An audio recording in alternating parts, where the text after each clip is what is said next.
So good morning Auto Boys. For today, magkakabit tayo ng LN2 springs for Vios. Patras na lang, boss.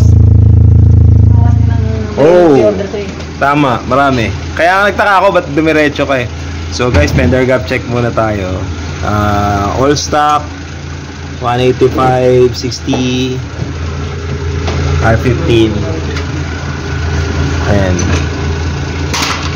4 finger gap yung 4 fingers yung front fender gap left, yung rear sikip na yun, sikip talaga dito sa likod pagka gantong generation. Ayan. Halos 3 lang, sabihin na lang natin 3.5 yung rear. Then hindi, tingnan yung daliri ko dito, hindi napasok. So 3.5 rear. Dito yung port talaga, pasok yung daliri. So 3.5 for front, 3.5 rear. So guys, may special request yung client. Magkakabit siya na, ang tawag dito? Signal light with day running light, DRL. DRL. So ikabit na rin natin.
So guys, na-install na natin yung springs.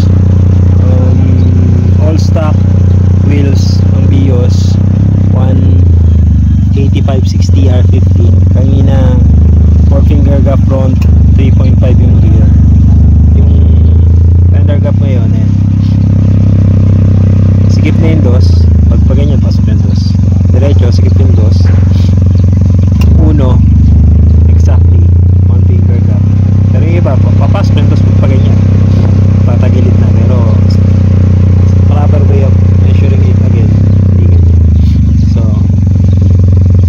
pinaka luwag pa kasi yung 1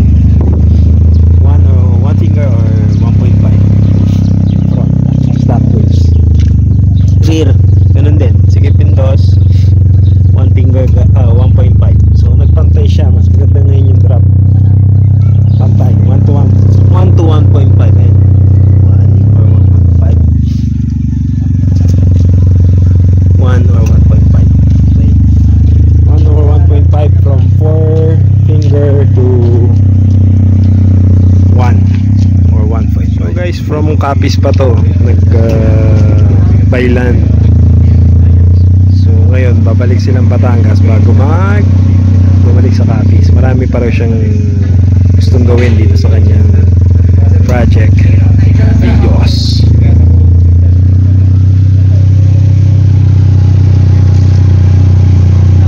Silang Capiz. Ingat, thank you. Thank you.